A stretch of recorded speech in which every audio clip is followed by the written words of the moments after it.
look at the discussion questions then beginning on page 3. And we'll take a look at the first 4 to start. Injustice is a concept that can be difficult to pin down because people have different opinions of what is right and wrong, or appropriate and inappropriate. In your mind, what are some clear-cut examples of injustice in our world?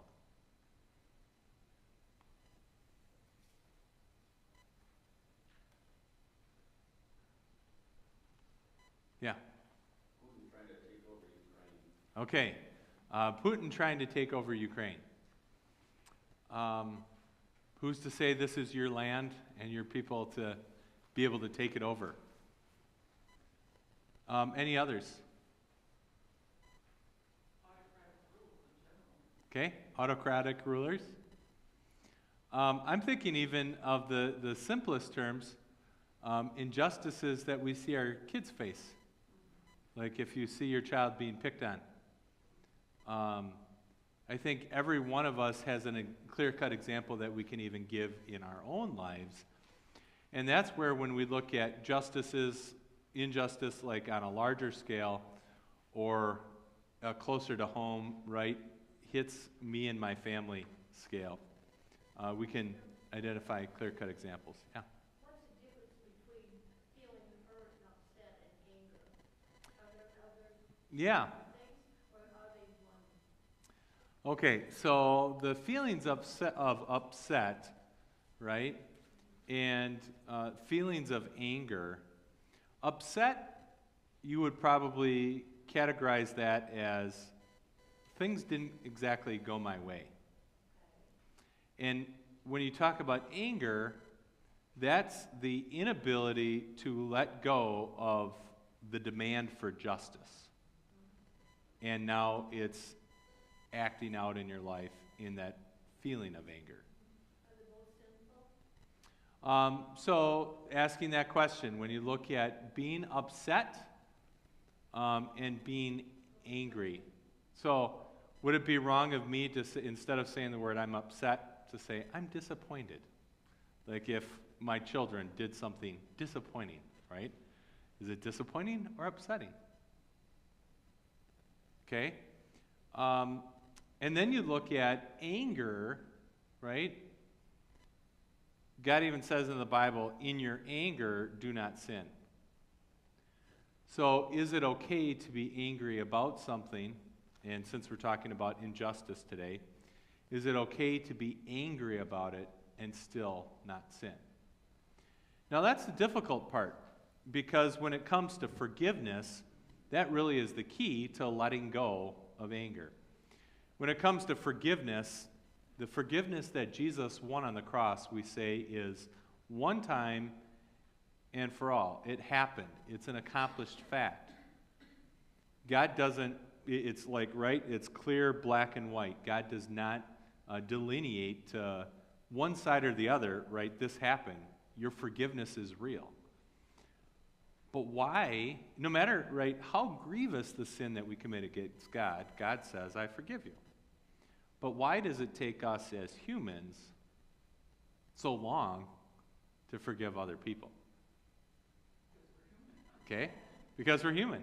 But it also gives us power over that person by not forgiving them and keeping that anger. Okay. So you identified it, right? It's more of an issue of control. But when we talk about forgiveness amongst humans, we say that forgiveness is a process. If you talk with any certified professional counselor, mental health counselor, they will walk you through that steps and that process of forgiveness, because this is something, right, that humans experience. We have feelings. We have feelings of being upset. We have feelings of being angry. And I would say, rather than outright say, hey, it's a sin, I would say there's caution to it, as God gives us caution in the Bible. Because once you step over that bounds of, I want to hold control over someone by not letting go of whatever it is that's upsetting or whatever it is that's angry. So, for example, does it upset you like Brant did when he parks over the line? And you're looking for parking spots. Oh, there would be one parking spot right here.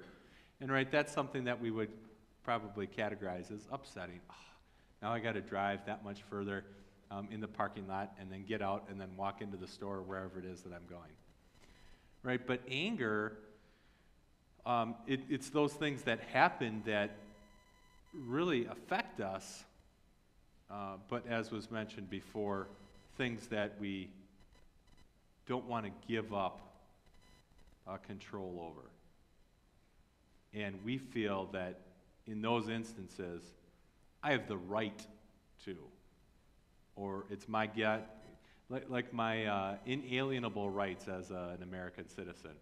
It's my God-given right to hold anger. Is that true or not? And God tells us in the Bible that it is not. So anger, we would say, yes, a sin. Upset, I would say describe what it is that's upsetting you.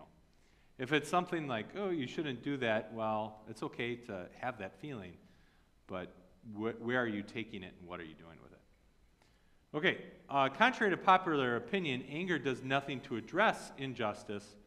When have you seen injustice addressed in a way that produced a solution or resolution?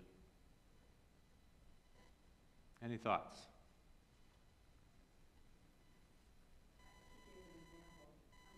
Yeah.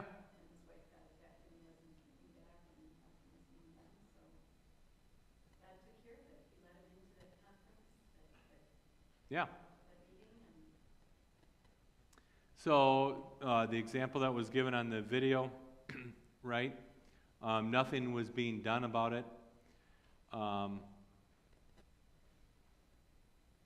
then even in that own scenario that he gives, right, where do you draw the line of, okay, now I'm taking my desire to see retribution for someone's actions, and right, against his own wife in that instance, to see them come to fruition.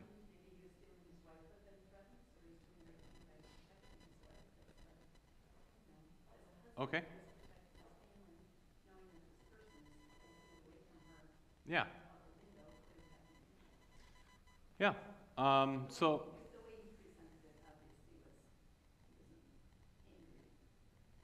Yeah. No, it didn't.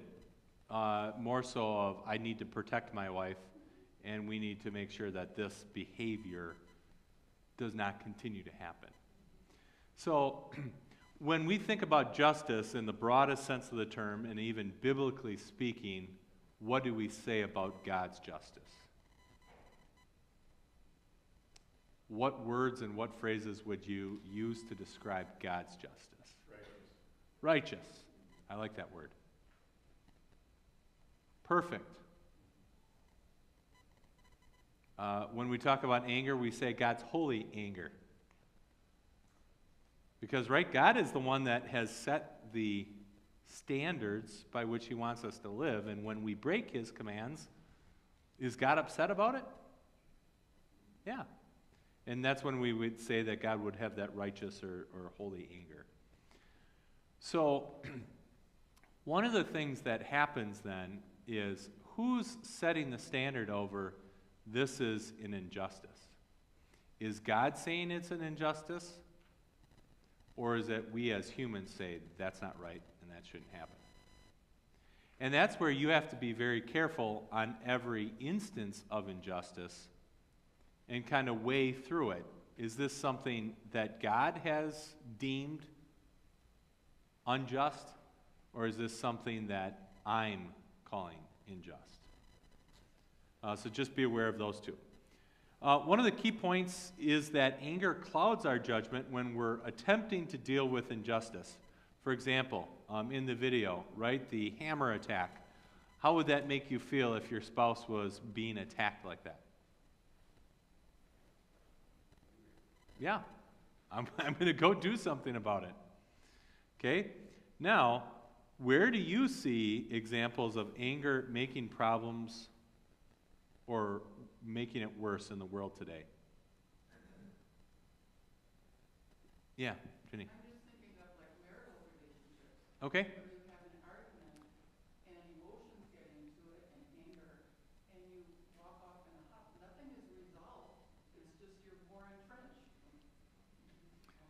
Okay, so the example given of, right, when that happens inside of a marriage, there's a disagreement, right, and then the heightens or escalates and we see anger. What good is accomplished? And even as the sentence asks, right, how does that cloud your thinking? I'm not served, you're not served, right? What good is coming from it? I think that's a good example. Yeah, I Linda. think that people that hide behind their text messages and they'll spout out through text messaging or even social media Yeah, some of the frustrations they have, and I think a lot of times that hurts people with families or relationships, friendships, things like that. Because it's much easier to stand behind that shield, if you will. mm-hmm. Makes them feel more protected, so they don't have to like go eye to eye with you and talk to you about, we have a problem here, let's resolve it. Yeah. Hide behind it. You get a text from one of your children, Mom, I'm not coming over today, right? But you had said you would. Or you're going to bring the grandkids and you're not. It's very easy to be a little bit offended maybe in that instance, but at the same time, when it comes, and I'm going to just use this example, right, at the same time, in those instances, what does God call us to do? Do everything we can to keep the 8th commandment. Take our neighbor's words and actions in the kindest possible way. Because what's the reverse that can be done? I'm offended, and now I'm reading more into the situation. My kid has better things to do in their day than spend time with me. And on that type of thought can go. I think also it's our interpretation of what somebody says or how they say it, without asking and saying, what do you mean by that? Or, I'm a little confused what you're saying. You know, we sometimes just assume an interpretation, and Yep. other times it's a negative interpretation. Absolutely. That's just a natural thing for us to do as humans. So, needing more information is always key in those instances, right? Another phrase that you could use is seeking to understand. Understand where the other person is coming from. Understand their circumstances. And where are your biases? Look in the mirror. Exactly. My worldview is clouded by my own past and my own experiences. And that can't be overlooked too. We'll go to one last question maybe here.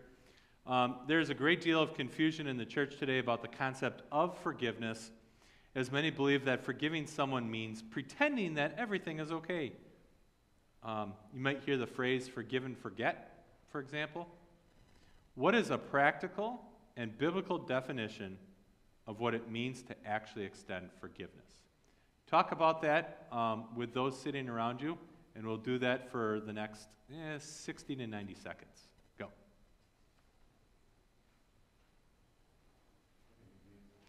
I'll come over by you, Jill.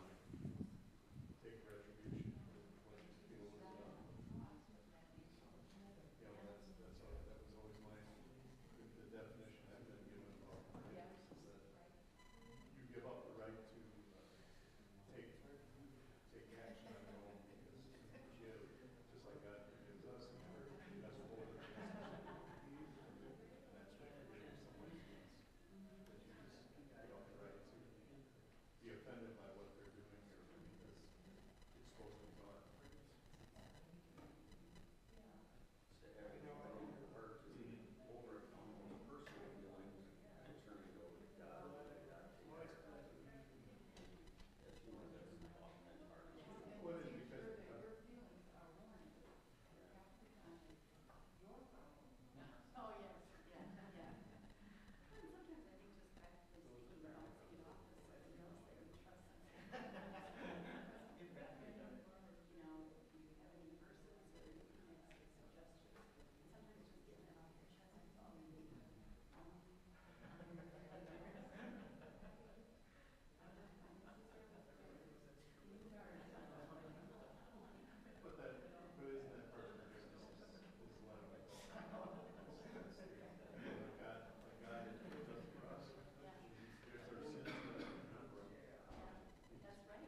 helps you to continue to grow in it more and more.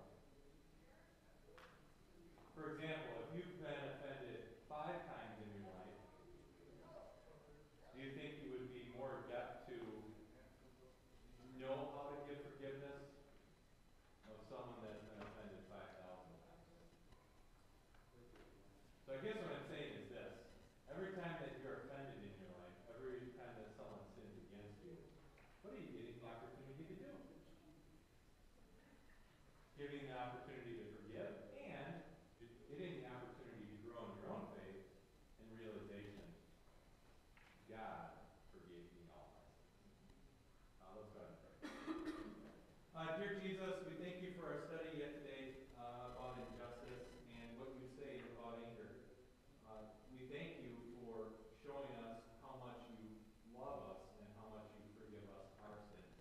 Help us to practice that in our lives as we seek to give up the right to retribution and let you alone be the one to act it out. Bless us as we carry this out and practice it in our lives. In Jesus' name we pray.